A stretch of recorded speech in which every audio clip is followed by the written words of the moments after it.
Alors déjà, la première mesure, c'est le confinement. Confinement ne veut pas dire emprisonnement, bien sûr, et comme nous avons pu entendre toutes les consignes qui nous ont été données à la télévision, sortez le moins possible, sauf, on va dire, des cas urgents ou des cas de première nécessité. Donc le confinement à respecter le plus possible. Ce que j'ai là, c'est un masque. Alors évidemment, ce style de masque ne nous protégera pas, mais au moins elle pourra protéger les autres. Donc restez à une distance respectable, à raison de 1,50 m d'une personne pour lui parler. C'est suffisamment raisonnable. Je vois des personnes prendre leur masque dans leur voiture alors qu'il n'y a absolument personne. Sachez que le virus ne se promène pas dans l'air et vous ne l'attraperez pas comme ça. Vous l'attraperez parce que vous serez en contact avec une personne qui est l'hôte, qui est un hôte, c'est-à-dire qui est porteur d'un germe et qui va vous le transmettre en vous parlant, par des gouttelettes ou par transmission aéroportée que l'on dit, c'est-à-dire par salive, etc.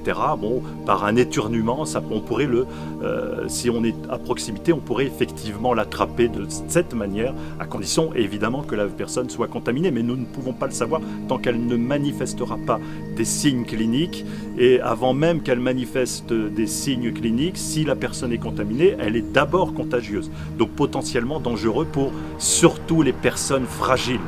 Donc évitez de vous approcher des personnes âgées ou des personnes qui souffrent de comorbidités telles que l'insuffisance respiratoire, l'insuffisance cardiaque ou rénale. Ce sont des personnes fragiles, donc à protéger, et évidemment nos anciens, dont il est dit qu'il faut les honorer et à plus forte raison donc les protéger. Donc ça, c'est une première chose. En cas de fièvre, évitez de prendre des anti-inflammatoires, communément appelés AINS, anti-inflammatoires non stéroïdiens.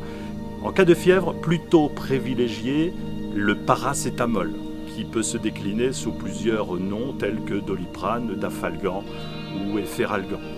Donc prenez en cas de fièvre plutôt ce cas de médicament que l'on appelle paracétamol. Mais surtout à proscrire absolument l'anti-inflammatoire qui pourrait avoir un effet inverse, puisque l'inflammation en cas d'infection nous protège naturellement. Alors si vous levez cette barrière naturelle, l'infection va s'enflammer et donc vous serez encore beaucoup plus malade et aggraver donc le cas. Donc à éviter. Voilà un petit peu ce que l'on pourrait dire du Covid-19. Donc le confinement est de mise et je pense que ça aurait dû être mis en place bien avant que ça n'a pris aujourd'hui cette ampleur, évidemment. On peut remarquer que le trajet du Covid-19 correspond un petit peu à celle des échanges commerciaux que l'on a au travers le monde. Et évidemment, ça s'est propagé extrêmement vite.